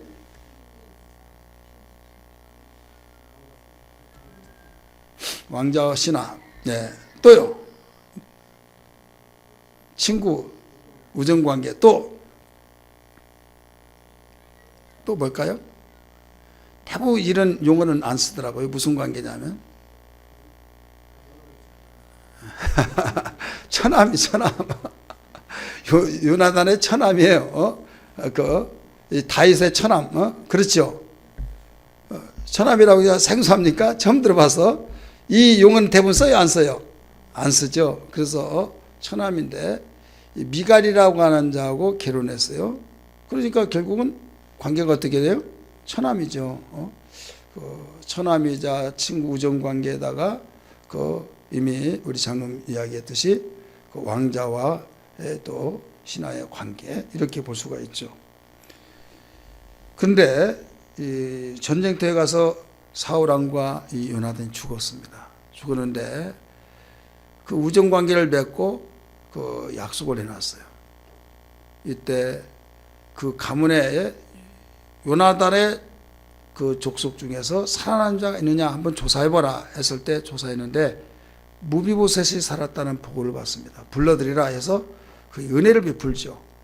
근데 전륙발이라고 성경이 나옵니다. 이 전륙발이 같은 이유가 뭐예요? 도망가다가 유모가 그때 5살인데 떨어뜨려 가지고 다리가 절었다 이렇게 나와요. 오늘날로 말하면 지체장애자, 옛날 말하면 병신. 옛날에는 병신이라고 말을 많이 썼죠. 그렇게 굉장히 이질감이 많이 썼는데 지금은 지체장애자 이렇게 나옵니다. 이렇게 이 장애자지만은 그가 이렇게 말을 했어요. 너는 평생 나와 함께 상에서 먹고 살 것이다. 그리고 그 아버지의 재산을 다 그에게 주라고 시바라고 하는 종을 붙여줘서 받들게 하고 있죠. 이걸 보면요, 그 아버지가 심어놓은 것을 자식이 받게 되고, 다윗은 또 아버지 약속했던 아버지가 죽었으니까 나는 끝났다. 지가 나를 어떻게 알아 하겠지만은 그래도 이건 약속이기 때문에 돌보는 것을 볼 수가 있죠. 여러분, 하나님이 약속을 하셨고 약속을 받은 자는 죽었어요. 아브라함에게 약속했고 이삭에게 약속했고 또 요셉에게 약속했어요. 이삭에게 약속했을 때 이삭에게 나타나서 하나님 뭐라고 합니까? 나는 너희 아비 아브라함의 하나님이다. 아브라함에게 약속했잖아요. 근데 약속을 받은 자는 죽었어요. 아들은 잘 몰라요. 그러나 너희 아버지에게 약속했던 것을 내가 너에게 이루게 하겠다. 그리고 또 약속을 받은 자 이삭이 또 죽었어요. 이때 야곱에게 나타나서 나는 너희 조부 아브라함의 하나님, 너희 아비 이삭의 하나님, 이삭의 하나님이다 하면서 나타나서 또 약속을 다짐하고 밝히고 있죠. 여러분, 하나님이 그런 분이에요. 그러니까 다윗이 그 하나님의 심정을 가졌기에 하나님이 말씀하시기를 내가 이새의 아들 다윗을 보니 내 마음이 합한 자라. 자, 내 마음이 합한 자라는 것은 뭐예요? 그 마음이 내 마음과 똑같다 이거예요. 친구를 삼을 때 우정관계 참 좋고 참 지금까지 사귄 것 보니 대단합니다. 그러니까 내 마음하고 통한다고 그런 말들을 해요, 안 해요? 자기 마음하고 통하면 그 관계가 지속돼야 안 돼요? 지속이 되죠. 여러분, 자기 마음하고 통한 사람이 한 사람도 없나 봐요. 뭐 해가지고 한 사람도 없나, 대답도 못 하신 분이 있어요. 이건 불행한 거예요. 그런 사람이 하나도 없다고 하는 것은. 그래서 자기 마음하고 통한다. 그러면 그게 합한 거죠. 이새의 아들 다윗을 보니 내 마음이 합한 자라 내 뜻을 다 이루리라. 그러니까 하나님 마음이 합했다는 것을 우리가 하나하나 점검해 볼 때 이 부분에서도 마찬가지예요. 지금 하나님이 약속을 하셨고 약속을 받은 자는 죽었지만은 약속을 이루신 하나님인 것처럼 다윗하고 요나단하고 약속을 했어요. 약속을 받은 자는 죽었어요. 그런데 약속을 한 자는 살았어요. 그렇기 때문에 요나단의 아들 무비보셋 보잘것없고 그가 고백하기를 자기를 비하시켜서 말했죠. 개 같은 자를 어찌 돌아보시나이까 라고 말했잖아요. 이미 아버지 할아버지 때 자기 가문이 다 망해져 버려서 이제는 누구도 거들떠 보지 않는 그런 나를 개같이 여기는데 왕께서 나에게 그런 은혜를 베푸십니까? 이런 말을 했어요. 일반 사람도 거들떠 보지 않았어요. 그런데 왕이 그를 데려다가 환대해주고 죽을 때까지 나하고 겸상해서 먹을 것이다. 종을 붙여주고 그의 재산을 그 아버지의 재산 다 주고, 이것은 얼마나 넓은 마음, 약속을 지키는 사람으로서 하나님 마음에 합한 자라고 하는 말을 여기서도 발견할 수 있다는 걸 알아야 될 줄 믿습니다. 2번 봅니다. 다윗은 어디로 가든지 승승장구하여 여러 나라를 물리치고 승리를 거둔다. 하나님 마음에 합한 자는 승승장구해 나간다는 걸 믿기 바랍니다. B번, 다윗은 요나단에게 한 약속을 지켜 요나단의 아들 무비보셋에게 호의를 베푼다. 넘겨서 교훈 같이 읽습니다. 시작. 받은 은혜에 보답하는 길 중에 하나는 되갚을 수 없는 사람, 보잘것없이 보이는 자에게 베푸는 것이다. 자, 보잘것없고 다시 갚을 수 없는 그 사람에게 그 보답한 것이 진정으로 보답한 것이다 이거죠. 무비보셋이 왕이 그렇게 하면 은혜 감사하다고 뭐 갚을 길이 있어요? 없죠. 그런 자에게 그 보답을 했다 이거죠. 두 번째, 약속을 지키는 일은 하나님의 성품을 드러내는 고귀한 덕목이다. 이게 하나님 마음에 합한 자라는 것을 이미 설명했어요. 거기 봅니다. 아까 설명했던 것처럼 죽은 개, 성경 구절 여기에 그 가르쳐 주고 있죠. 죽은 개는 자기 비하나 모욕을 나타내는 때 쓰는 말이다. 죽은 개와 같은 나를, 이것은 바로 자기를 비하시키는, 자기를 모욕시키는 데 쓰는 말로서의 그 여기에 그 나와 있죠. 이게 누가 말했어요? 무비보셋이 왕에게 그 은혜를 베풀어 줄 때 고백을 했던 거예요. 10번, 다윗은 암몬 사람과 아람 사람을 정복한다. 암몬 사람은 누구냐? 오늘날 요르단 암만이라고 하는 곳이에요. 요르단의 수도가 어디예요? 예? 암만이에요. 해답을 가르치지도 잘 몰라요. 지리 공부를 좀 해야겠어요. 요르단의 수도가 암만입니다. 오늘날 거기가 여기에 그곳을 그 모두 다 정복을 했어요. 또 아람 사람을 정복했어요. 아람은 어디냐면 이러면 아람 군대, 아람 남한 장군만을 많이 하죠. 이게 오늘날 시리아를 말하고 있어요. 시리아 북쪽 그 북동쪽에서 있는 도시 다마스커스, 성경에 다메섹 나오죠. 사울이 그 꼬꾸라졌던 그곳, 그게 시리아 수도예요. 그 수도 오늘날 표기명은 다마스커스를 말하고 있습니다. 거기에서 북동쪽으로 가는 거기가 바로 아람인데 거기를 정복했다. 그러니까 오늘날 요르단, 시리아, 레바논 모두 다 다시 정복한 거예요. 그래서 조공을 받고 그 생활을 하죠. 다른 사람에게 수치나 모욕을 당하게 되면 그 일로 화를 입는다. 이런 사람들이 그 계속 이스라엘을 못 살게 하고 조롱하고 모욕하고 그런데 다윗이 이때 그 모두 다 대갚아주는 사건이 일어나죠. 하나님이 마음에 맞으니까 그를 밀어주신 겁니다. 할렐루야. 이렇게 승승장구하는 다윗을 지금까지 A번에서 봤어요. 이제는 B번 그 다윗의 고난에 대해서 비춰봅니다. 다윗의 고난. 1번, 다윗은 밧세바와 간음하고 우리아를 살인하여 하나님의 심판을 받는다. 여기에 밧세바라고 하는 면을 여러분 주의 깊게 보세요. 밧세바는 누구냐면 우리아의 부인이에요. 근데 이 밧세바와 간음을 하게 된 것은 그냥 하루아침에 된 것이 아니에요. 오래전부터 싹이 터서 이루어진 사건인데 이게 뭐냐면 성을 아까 제가 초기에 말씀드릴 때 성을 옮길 때마다 거기에 첩을 뒀다고 했어요? 안 뒀다고 그랬어요? 첩을 뒀죠. 하나님이 왜 일부일처를 우리에게 창조하심에 주셨는가 하면 일부일처 바로 한 사람 남자나 여자나 함께 하나가 되어서 살라 이거죠. 사람은 비교의식이 생깁니다. 비교의 대상이 굉장히 어떤 열성을 내게끔 하는 촉진제가 될 수 있는 것도 좋겠지만은 자칫 잘못하면 비교하면 굉장히 기분 나쁜 거예요. 여러분 반찬할 때 아무개 씨는 김치 이렇게 한다면 일단 그게 뭐냐고 그러면 그래 그 사람한테 가서 그거 먹고 살아. 여러분 그러겠어요 안 그러겠어요? 아무개 씨는 막 일을 할 때 착착착 잘하는데 당신은 이게 뭐냐고 못질 하나도 못하고 비교를 한다 이거죠. 비교한 것이 굉장히 사람을 상하게 한 거예요. 그러면 한 사람 데리고 살았는데 다른 사람을 두고 첩을 두고 살았어요. 아 새로운 맛이 나네. 그러면서 또 다른 데 가서 또 살다 보니까 나중에 처음에는 참 맛이 좋고 그런데 먹다 보니 맛을 잘 모르는 것처럼 나중에 도시를 옮길 때마다 또 없고 또 없고 그러다 보니까 이제 해 아래 족한 것이 없더니 족한 것이 없다가 보니까 전쟁이 일어났는데 그가 2층에 올라가서 두리번거리면서 모욕하는 여인을 보고 그를 들여서 나중에 보니까 충성스러운 우리아의 부인인데 간음을 하죠. 여기에서 다윗의 고난이라고 한 것이 여기 승승장구는 사무엘하 10장까지 나와요. 근데 고난이라고 한 것은 11장부터 주어져요. 이게 뭐냐면 밧세바를 취한 그 뒤로부터 고난이 시작된다 이거예요. 여기에 깊은 의미가 있는 거예요. 여러분 승승장구하길 원하시면 아멘 하시기 바랍니다. 그럼 죄를 이겨야만 됩니다.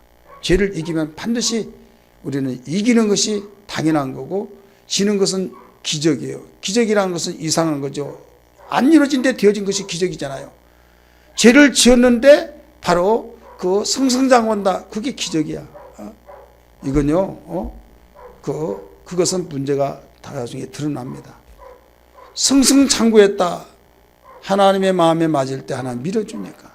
근데 죄를 지었을 때 그때부터 고난이 시작됐다. 이것이 몇 장까지? 20장까지 계속 되어진 거예요. 우리아를 그 죄를 덮고 덮으려고 하다 보니까 결국 거기에 플러스 하나의 죄가 덧붙었는데 살인죄가 거기에 붙었습니다. 이게 밧세바의 남편 우리아까지 죽이게 된 거죠. 여기에 하나님의 심판이 그를 기다리고 있는 겁니다. 자, 오늘 여기에서 우리아가 어떻게 해서 죽었다는 것을 제가 오늘도 설교를 통해서 말씀을 드렸듯이 더 이상 부연 설명을 하지 않습니다. 간음죄를 짓더니 이것을 회개하지 않고 덮으려고 하다가 무슨 죄까지 덧붙여졌어요? 살인죄까지 덧붙여졌다 이거예요. 그래서 죄는 반드시 조기에 진압하라. 조기에 진압하지 않으면 다른 죄까지 더 커진다. 굉장히 여러분 중요한 내용입니다. 이게 바로 회개죠. 회개할 때만이 해결되는 거예요. 1번 동그라미 부분입니다. 다윗은 자신의 부하들이 전쟁하는 동안 밧세바와 간음을 한다. 유혹, 우리 교훈봅니다. 1번 유혹은 한가함과 방심의 손길을 내밀고 붙잡는 손을 잡고 죄의 불길로 뛰어든다. 그래서 너무 분주한 것도 문제지만은 너무 한가한 것도 문제예요. 따라합시다. 한가함, 방심, 이 두 가지가 겹쳐지면 죄를 짓게 돼요. 우리나라 보릿고기가 있었죠. 먹고 살기 너무 힘들 때 자식은 우글우글하죠. 전쟁 때 남편은 죽었죠. 식구는 많고 먹을 것은 없죠. 이건 정신 차릴 수가 없을 정도로 영화를 본다 뭐 본다 한가한 소리 하지 마라 이거죠. 예. 그 사람에게는 이게 사치요. 지금 먹고 살지도 못한 상황에 애들이 이것 달라 저것 달라 올 때 쟁쟁거리는데 무슨 죄진 시간이 있겠습니까? 어느 나라 어느 민족이고요. 어려울 때는요. 이 윤리와 도덕이 살아 있습니다. 희발합합니다. 그런데 경제에 부가 있고 여유가 있을 때 여기 방심한 그 틈을 통해서 문제가 일어납니다. 이게 인류의 역사예요. 이걸 개인의 역사와 우리 가정에서 적용시켜서 보면 정말 한가할 때 여가 생활을 하나님을 위해서 일할 걸로 돌려서 사용한다면 지혜스러운 자고 자기가 스스로 죄를 지는 것을 막아내는 예방법이에요. 그런데 한가함을 통해서 방심을 통하면 거기에서 무섭게 틈 사이로 공기가 들어오고 다른 것이 들어오듯이 여기에 죄가 들어와서 파멸을 만들어준다 이거죠. 승승장구했죠 다윗이. 그런데 한가함을 통해서 벌써 이런 문제가 생기잖아요. 두 번째 우리에게 교훈 준 거 같이 읽습니다. 아무리 경건한 사람일지라도 죄로부터 면제된 것은 아니다. 아무리 경건한 사람이랄지라도 죄 면제가 된 것이 아니에요. 유혹의 한가함, 방심의 손길을 통해서 벌써 밀고 들어올 때 그래서 깨어 있어야 된다. 이런 말씀을 하고 있죠. 세 번째, 엄청난 죄는 계속되어 온 과정의 결정이지 급작스러운 행동이 아니다. 엄청난 죄를 졌다. 갑작스럽게 그랬다. 이건 과정의 절정이에요. 자, 조금씩 계속 보이지 않는 물이 한꺼번에 팍 터집니까? 조금씩 누수해요. 한 방울씩 떨어진 것이 괜찮겠지. 방심하고 이 정도는 그냥 그래도 물 담아서 하룻밤 지내봤자 그냥 치우면 되지 하다가 나중에 뻥 터져버린 거다 이거죠. 그래서 우리는 여러분이 신앙생활 하면서 내 자신이 너무 힘들고 답답하고 옛날 같지 않고 남편이 속썩이지 않고 돈 잘 벌어다 주고 애들 공부 잘하고 당신 같은 사람은 무슨 걱정이 있어? 왜 그러냐? 당신 나를 살아봤냐고 하면서 너무 힘들어. 예, 먹더라도 맛도 없고 뭐가 내 속에 공허하고 허전하고 내가 왜 사나 모르겠다고 하면서 기쁨이 없고 그럴 때 여러분 벌써 나에게 징조가 나타난 거예요. 뭐냐?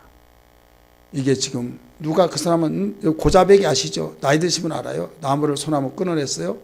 뿌리가 창창합니다. 아직은. 근데 해수가 가고 가면 뿌리가 썩으면서 발로 이렇게 차고 가면 팍 쓰러져 버리는 그 고자배기. 이걸 그 나무 뿌리가 썩어서 쓰러진 건데 처음에는 안 그래요. 몇 년 지나면 이제 그렇게 뿌리까지 죽을 때 그렇게 되어진다 이거죠.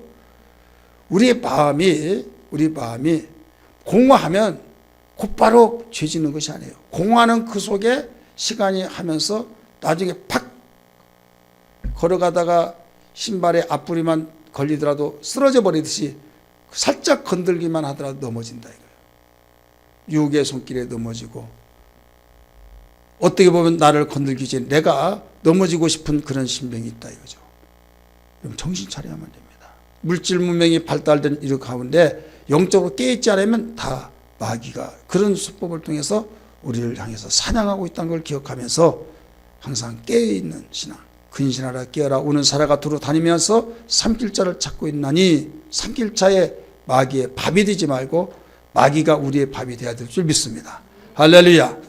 우리 옆에 분에게 마귀가 우리의 밥이 될지언정 우리는 마귀 밥이 되어서는 안 됩니다. 한번 고백하세요.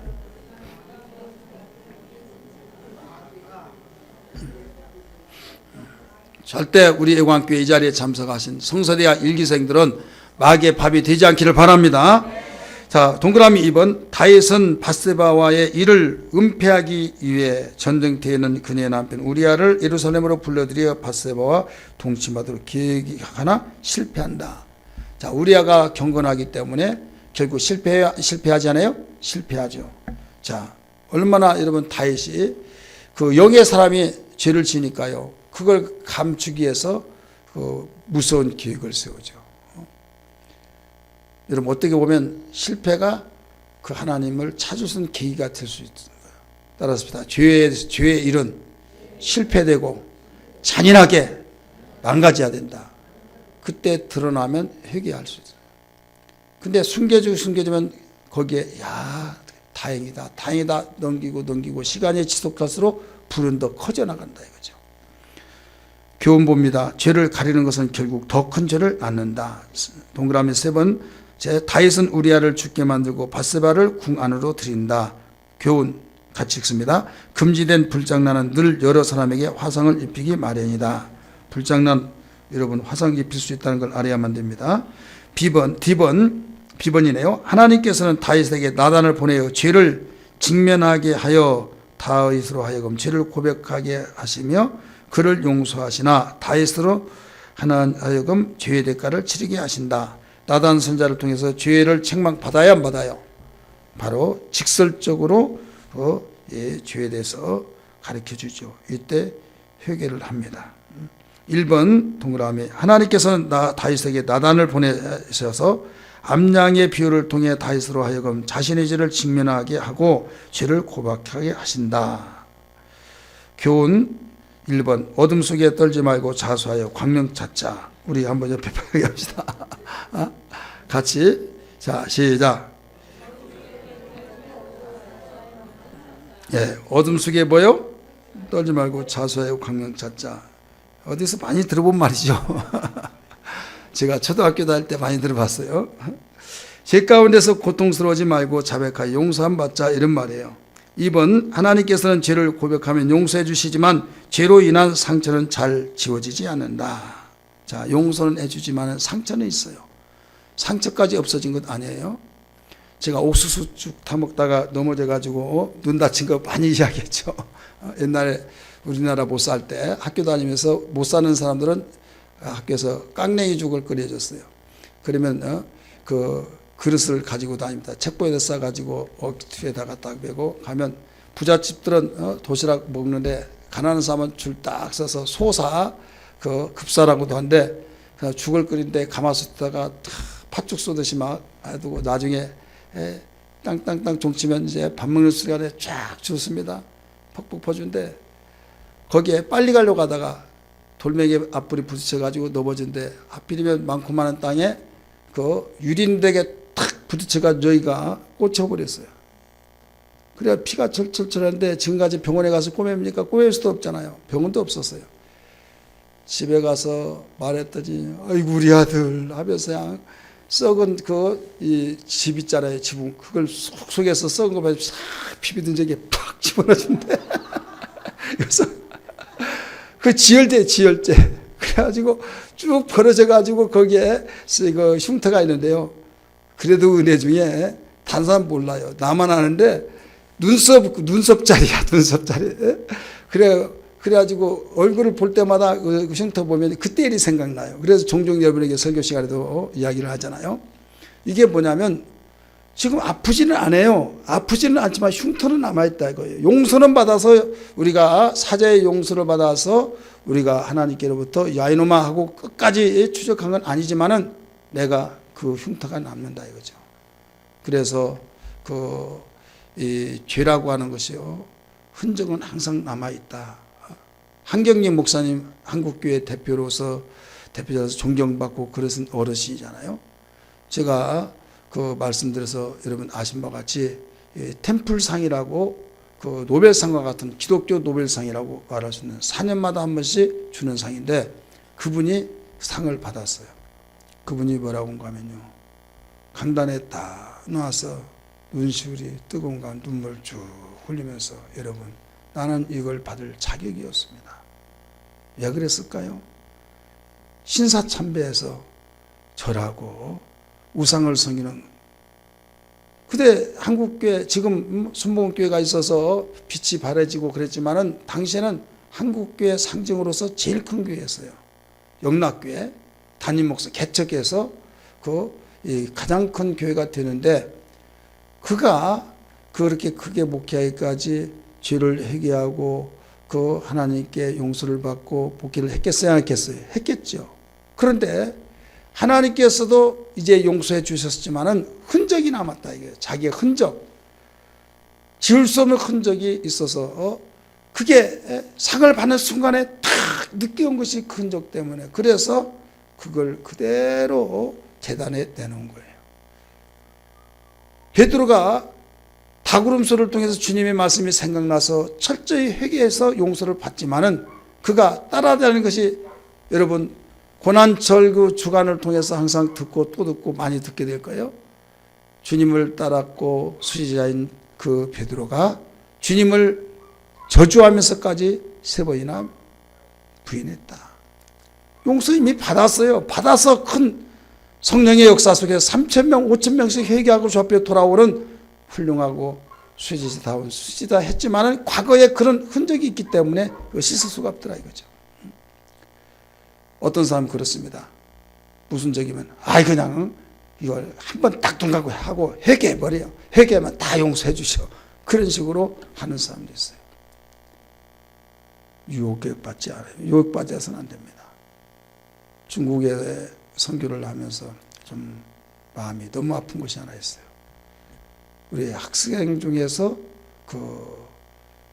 목사 안수를 받고 목회를 참 잘했어요. 공부 활동만 하더라도 아주 겸손하고 참 젊은 사람으로서 유능한 제목이 되겠구나 해서 목사가 되고 예배당도 크게 짓고 아주 정말 누구든지 부러워할 정도 그 사람이었어요.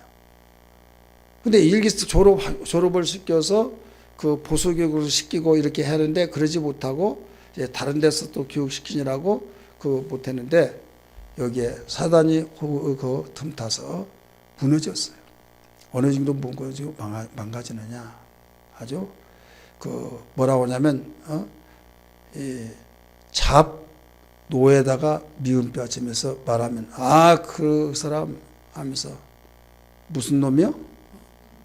바로 그 말을 하면서 잡놈이래 잡놈. 더 이상 그 설명 잡놈이라고 해서 뭐 여러분이 다 상상하세요. 그럴 때 너무 아픈 거예요. 근데 너 그럴 수 있냐? 동료들이 너 그럴 수 있냐? 너가 그대로 천국 갈 수 있냐? 막 그러면 염려하지 말라고. 믿음으로 구원받지 이른다고 해서 뭐 구원받지 못하느냐? 하나님이 회개하면 다 용서해 준다고. 그동안 들었던 지식 가지고 그러고 변명하고 있다 이거예요. 여러분, 그 사람뿐만이 아니라 그 사람이 아니라 다른 사람들도 오늘날 회개해버려. 회개하면 다 용서해 주셔. 이런 사람이 있어요 없어요? 여러분은 혹시 그러지 않습니까? 여러분, 그게 중요한 것이 아니에요.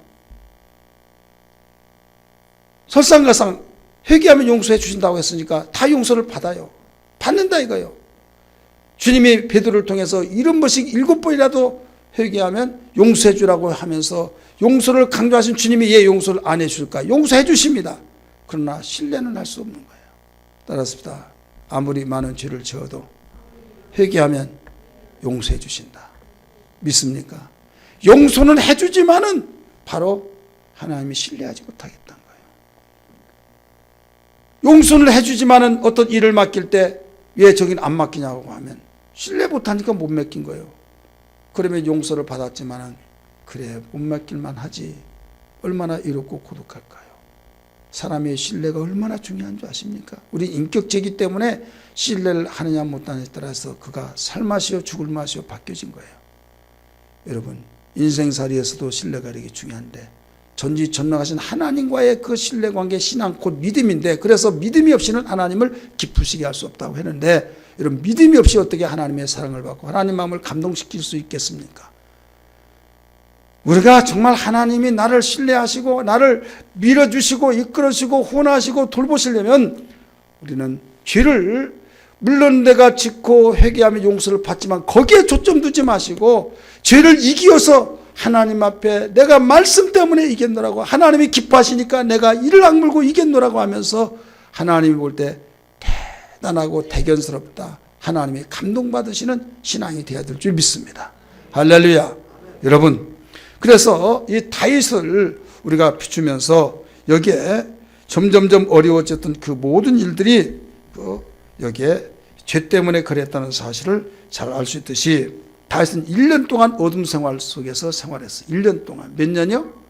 왜? 죄를 짓고 바로 회개했으면 모른대요. 임신했다고 하니까 그것을 어떻게 하면 이걸 감출까 하면서 고민하고, 우리아를 데려다가 특박병 휴가를 주어서 들어가서 잠을 자면 그 사람 애기다라고 이렇게 말을 하겠는데 또 그 말도 듣지 않죠. 그러다 보니까 머리가 깨지려고 합니다. 머리 깨지려고 하면 그때부터 나온 것 같아요. 그러면서 그가 얼마나 고통스러웠는가를 우리 교재 61페이지 오른쪽 보세요. 이건 1년 동안 죄를 숨기면서 죄를 고백하지 않을 때 자신의 심정을 토로한 것이 오늘 그 시편 30편 3절에서 5절에 나오는 노트난 보세요. 같이 읽습니다. 내가 입을 열지 아니할 때 종일 신음함으로 내 뼈가 쇠하였도다. 자, 입을 열지 않았다. 죄를 지었는데 회개를 하지 않고 고백하지 않았을 때 뼈가 상할 정도로 되었다는 거죠. 회개하지 않으면 여러분, 다른 사람 모를지라도 자기의 그 심정이 얼마나 괴롭다는 걸 여기서 가르쳐주고 있는 거예요. 그래서 어둠 속에 떨지 말고 자수해서 광명 찾단 말이 그 말입니다. 내가 입을 열지 아니할 때 종일 신음함으로 내 뼈가 쇠하였도다. 주의 손이 주야로 나를 누르시오니 야 이놈아 하면서 마음에 그 가책이 되고 억눌려서 괴롭죠. 왕으로서 괴로울 것이 뭐가 있습니까? 털털털 내가 왕인데 하고 했으나, 그러나 하나님이 주인이고 왕이신지라 하나님의 감시를 받는 사람이기 때문에 바로 주님의 손이 나를 누르고 있다는 거예요. 목을 조이고 있다, 가슴을 누르고 있다 이거죠. 얼마나 힘들겠습니까? 나를 누르시오니 내 진액이 빠져서 여름 가뭄에 마른같이 되었나이다. 내가 이르기를 내 허물을 여호와께 자복하리라 하고 주께 내 죄를 아뢰고 내 죄악을 숨기지 아니하였더니 곧 주께서 내 죄악을 사하셨나이다. 아멘. 여기 앞에서는 죄를 회개하기 전의 상태고 후에는 바로 죄를 사했더니 자유를 찾는 장면이에요. 믿으시길 바랍니다. 그 다음에 또 봅니다. 시편 51편 10절에서 12절 말씀. 여기에도 우리아의 저 밧세바를 취할 때 회개하는 장면 속에서 나오는 말입니다. 같이 한번 읽으세요. 시작. 하나님께서 내 안에 정직한 영을 새롭게 하소서. 나를 주 앞에서 쫓아내지 마시며 주의 성령을 내게서 거두지 마소서. 주의 구원의 즐거움을 내게 회복시켜 주시고 자원하는 심령을 주사 나를 붙드소서. 아멘. 회개의 죄를 짓고 회개하기 전에 얼마나 억눌려지고 얼마나 힘들었던지 주의 성신을 내게서 거두지 마시고 나를 쫓아내지 마시고 하면서 회개하고 하나님을 바랐을 때 참 기쁨이야말로 이 고백을 한 것을 발견할 수 있습니다. 여러분 속지 마십시오. 뭐에 속지 말하냐? 돈이 있어야 행복하다. 내가 목적 소원 성취를 이루면 나는 정말 날듯 뛰려 기쁠 것이다. 여러분 이건 순간이에요. 갈증 느낄 때 물 한 모금 먹을 때 살맛 난다 살았다 하지만 돌아서면 또 갈증 나듯이 여러분 영적으로 채워지지 않으면 그렇습니다. 세상의 물질과 세상의 부와 영화와 권력과 어떤 자기의 그 목적 달성과 욕구를 충족시킬 때 만족이 있는 걸로 행복이 있는 걸로 생각하면 오해입니다. 속지 마세요. 그러면 감옥에 갔던 바울은 항상 불행했을까요? 매를 맞으면서 행복했잖아요. 영혼의 충만함, 영혼의 충족. 스데반이 돌 맞아 죽으면서도 행복했잖아요. 믿으시길 바랍니다. 우리 인간을 하나님 만드신 그분이 우리에게 잘 가르쳐 준 거예요. 그래서 항상 영혼이 성령으로 충만하기를 주 이름으로 축원합니다. 우리 한번 따라합시다. 성령으로 충만합시다. 우리 옆에 분에게 성령으로 충만합시다. 이것만이 살 길입니다. 이것만이 행복합니다. 우리 서로 고백하십시다. 세 번째, 동그라미 세 번째. 다윗은 암몬의 수도 나빠를 쳐서 점령하고 전리품을 취해 예루살렘으로 돌아간다. 2번, 하나님께서는 다윗이 밧세바에게 낳은 아이를 치시고 그를 사이에 솔로몬이 태어나게 하신다. 자, 죄로 지은 자를 쳤어요, 안 쳤어요? 어떻게까지 했는데 죽었습니까? 금식을 하면서 울고불고 살려달라고 했는데도 쳐서 죽였어요. 그러나 회개하고 죄를 용서함 받고 난 뒤에 얻은 아들이 솔로몬입니다. 이름이 뭐예요? 평화라는 뜻이에요. 죄의 대가는 죄가 주는 즉각적인 그리고 일시적인 쾌락보다 훨씬 크다. 죄의 대가는 순간의 쾌락보다 훨씬 상상에 크다 얘기죠. 순간의 쾌락을 위해서 상상하는 것보다 더 큰 죄의 대가를 가지고 살 것이냐, 아니면 아무리 힘들지라도 우리가 평안을 위해서 죄를 이길 것이냐. 이건 여러분의 몫입니다. 여러분의 결단된 힘으로 죄를 이기고 성령의 도움을 간구해서 유혹을 뿌리쳐야 될 줄 믿습니다. 2번, 다윗의 죄의 결과는 그의 가족에게 미치고 오랫동안 많은 어려움이 발생하게 한다. 자, 가족에게 미치고 또 어디까지 미쳐요? 나라와 모든 사람들에게까지 다 미치죠. 불이 여기에 불씨가 떨어졌어요. 거기서 불씨를 잡지 못하면 점점 해서 나중에 놓아두면요, 그 집을 삼키고 도시를 삼켜버린 거예요. 그렇기 때문에 절대로 죄를 방관해서 안 됩니다. 따라서 죄는 진압해야 된다. 진압하는 길이 뭘까요? 회개예요. 철저하게 회개하는 거예요. 미국에는 산속에 집이 많아요. 산이 불에 나면요, 그 다 알거지가 되네요. 몸만 피신해 나온 것만 다행이고 막 죽고 그러죠. 호주 같은 데도 막 산불 나면 막 한 달 동안, 러시아도 한 달 동안 나고, 그러면 점점 해서 막 그 도시가 다 불타버리고 그러잖아요. 조기에 진압하지 못하면 그거 같다. 죄도 그렇다 이거예요. A번 봅니다. A번, 다윗의 맏아들 암논은 자신의 이복 동생 다말에 반한 나머지 그녀를 강간하여 멸시를 한다. 자, 암논은 다윗의 맏아들입니다. 근데 압살롬이 있는데 압살롬의 여동생 다말이 있어요. 이 다말이 이뻤던 모양이에요. 이 암논이 상사병이 났어요. 무슨 병이에요? 상사병이 그때부터 나온 것 같아요. 그래가지고 아주 모사꾼이고 아주 간사한 친구가 와가지고 뭐 때문에 그러냐? 그러니까 그 말하니까, 야, 이 병신아, 그것까지 간단한 것 가지고 그러냐. 너 아프다고 해가지고 시중 드는데 다른 사람은 들어오라고 하지 말고 그 다말을 들어오게 하면 그때 네가 힘이 강하지 않느냐. 그때 겁탈하지 않으면 되지 않느냐. 그걸 가르쳐줘서 옳거니 해가지고 그대로 실행하다가 결국 성을 강간하는 그런 죄를 범하죠. 여기 참된 사랑은 상대방의 죄상을 추구하고 거짓 사랑은 자신의 욕정만을 채운다. 거짓 사랑이죠. 쉽게 말해서. 사랑이 아니죠. 암논이 그랬다 이거죠. 그래서 비본 보세요. 압살롬은 2년 후에 한 잔치에서 암논을 죽이고 도망간다. 다윗은 그 일로 인하여 몹시 슬퍼한다. 자, 다윗에게 고난이 있다는 것이 지금 시작이에요. 이게. 뭘로 그랬어요? 자기의 행위로서 용서는 받았는데 이런 일이 왜 일어나요? 이게 뭔 용서냐? 하지만은 대부분 예수 믿는 사람이 착각하는 경우가 많이 있는데 제가 많이 강조한 내용인데 여러분 죄라고 한 것은 형사건이 있고 민사 있어요. 몸으로 때우지 마 하면서 몸으로 때운다? 나중에 몸으로 때우고 나왔어요. 민사가 남았어요. 형사건에 대해서 용서를 해줬지 민사가 용서된 것이 아니에요. 민사는 갚아야 하는 거예요. 그런 것처럼 우리 하나님이 용서해 줬다고 한 것은 이 형사건에 관한 것 같은 그 죄를 용서해 줬다는 거예요. 민사는 갚는 거예요. 그래서 삭개오가 말하기를 내가 누구에게 토색한 것이 있으면 3, 4배로 갚겠나이다 말했잖아요. 그리고 갚으라 가르쳐 줬잖아요. 갚지 않냐고 주여 잘못했습니다 하고 그걸로 끝난 걸로 생각하면 오해다 이거예요. 다윗이 분명히 회개해서 용서를 받았어요, 안 받았어요? 받았죠. 받았는데 왜 이렇게 그 아들이 죽었죠? 그 다음에 또 여기에 그 맏아들이 자기의 딸을 강간해가지고 이런 문제들이 일어났죠.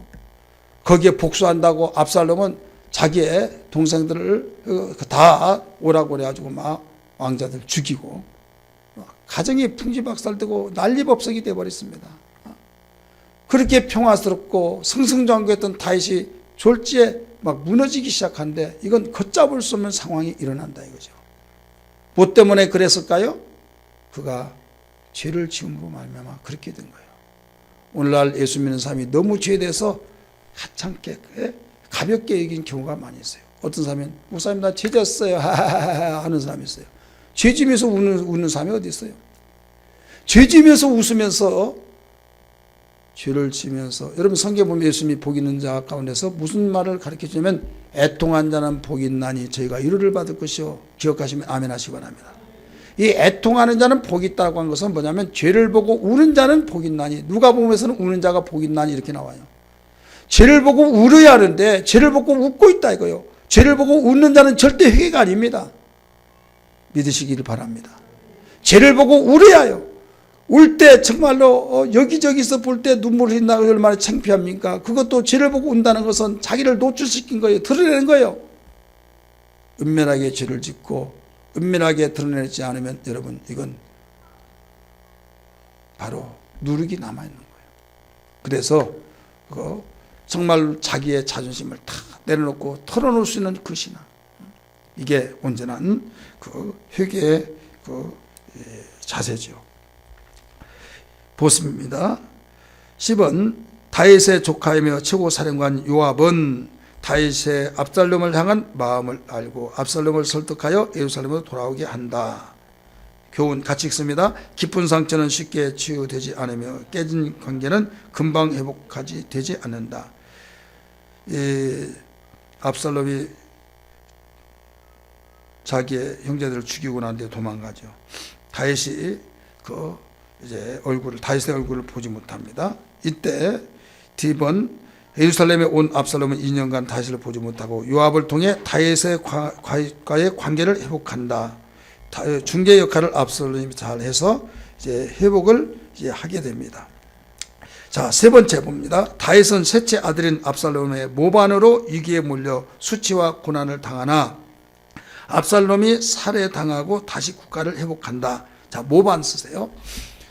압살롬은 성경에 말하기를 뭐라고 나오냐면 아버지가 그에게 꾸지람이 없었다. 왜 그랬느냐? 그런 말을 하나도 하지 않았다. 참 자랑스러운 아들이 있다고 그랬어요. 근데 왜 그렇게 그 효자가 되었던 자가 하루아침에 그렇게 되어버렸냐?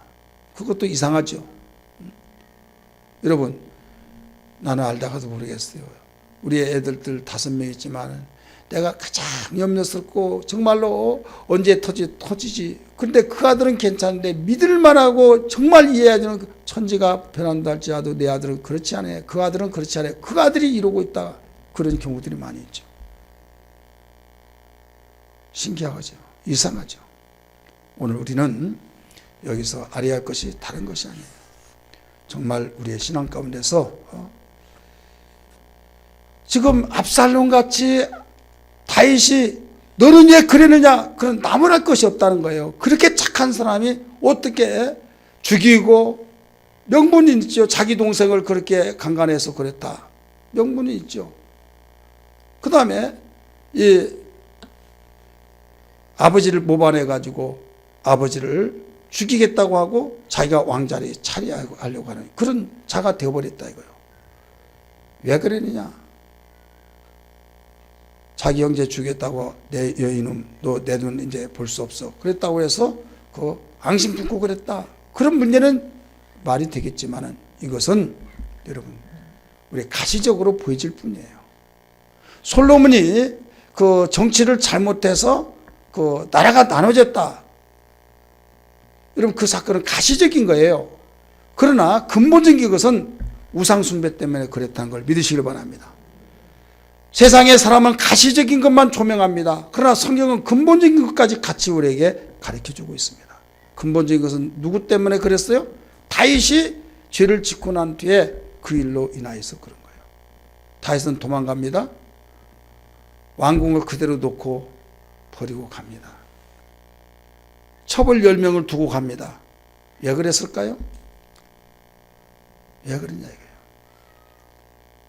여기에 우리는 알아야 할 것이 있는데, 나단 선지자가 하나님을 통해서 하나님께서 나단 선지자를 통해서 하신 말씀이 너는 그 은밀하게 간음죄를 졌지만은 내 아내는 백주의 동침을 당하리라. 보는 앞에서 백주의 동침을 당하리라고 그랬어요. 10명의 첩을 놓아두고 가는데 여기에 사람들이 보는 앞에서 동침만 했더라 이거죠. 성경은 그렇게 나오잖아요. 근데 여러분 놀라지 마십시오. 그 자리가 어떤 자리냐? 다윗이 전쟁을 보내고 난데 그 2층에서 두리번거리면서 모욕하는 여인을 보아 그를 끌어들이고 가늠하는 그 장소에서 그랬다 이거. 그 장소에서. 이건 여러분이 성경을 깊이 못 봤죠? 그 자리에서 그랬다. 예언의 말씀이 이루어진 거예요. 우리는 예언의 말씀도 축복으로 이루어져야지 저주로 이루어져서는 아니 될 줄 믿습니다. 따라서 축복으로 이루어져야 된다. 성경에 보면 가룟 유다도 성경의 예언이 응했다. 우리는 좋은 측면에서 이루어지면 복이지만은 안 좋은 측면에서 이루어지면 참 불행입니다. 죄를 보고 두려워하고 무서워하고 정말 다른 건 담대하나 죄를 보고서는 정말 겁쟁이가 되는 그런 신앙이 돼야 된다는 것을 계속적으로 가르쳐 주고 있죠. 우리 껑충 조금 띄어서